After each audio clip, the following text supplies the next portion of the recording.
on a dit qu'une personne sur 68 était autiste en France.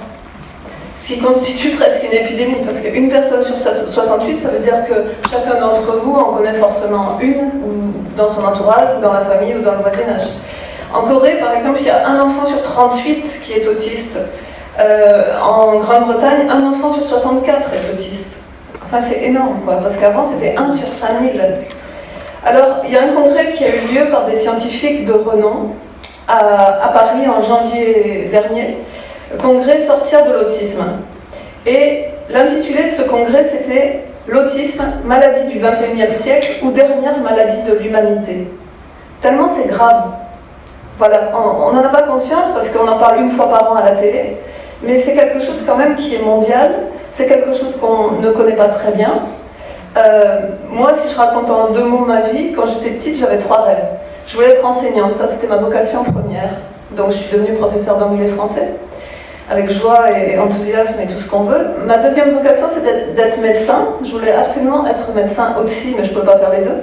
Et la vie, eh bien, elle est bien faite, puisqu'aujourd'hui je soigne, puisque j'ai reçu des dons, voilà, pour soigner. Et ce que je remarque en ce moment, parce que souvent, des gens qui avaient des dons étaient souvent montrés du doigt par la médecine, et vice-versa. Il y avait beaucoup d'animosité d'un clan vers l'autre. Et pour moi, j'ai jamais connu ça parce que la plupart de mes amis sont médecins, premièrement. En plus, c'était ma vocation aussi. Et surtout, ce que je remarque en tant que thérapeute, c'est que dans les salons Santé Nature où je suis depuis 15 ans, eh bien, il y a de plus en plus de médecins. Par exemple, on a fait le dernier salon il y a moins d'1 mois à Toulouse. À Toulouse, la Belge, à Diagora. Il y a eu 10 000 entrées. Il y a eu 132 conférences de thérapeutes. Et moi, je fais souvent une conférence qui s'appelle « Autisme et spiritualité ». Et on a vraiment la chance, parce que c'est une ère un peu de spiritualité qui se dessine enfin.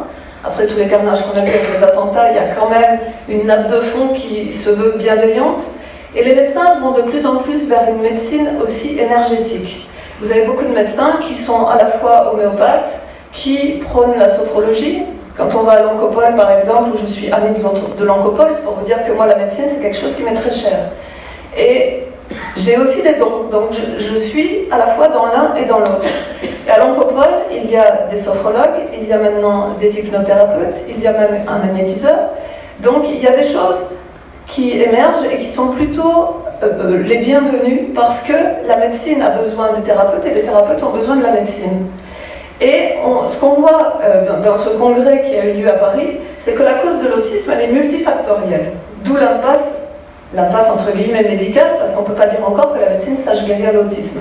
Par contre, beaucoup de médecins, par des techniques de travail, par exemple sur la connaissance du deuxième cerveau du corps, qui est l'intestin, le troisième chakra, nous on appelle ça le troisième chakra en tant que thérapeute, parce qu'on a plusieurs centres énergétiques dans le corps, on en a 7 au minimum. Le ventre, par exemple, s'il est mal irrigué, s'il a des problèmes de connexion, eh bien il va se retourner contre le cerveau. Donc ça, les médecins, en ce moment, travaillent beaucoup sur l'alimentation. On conseille aux autistes, et à d'autres maladies aussi, de consommer des aliments sans gluten, sans caséine et sans lactose. Et il y a des vrais petits miracles. C'est-à-dire que les autistes légers, d'un coup, peuvent être guéris.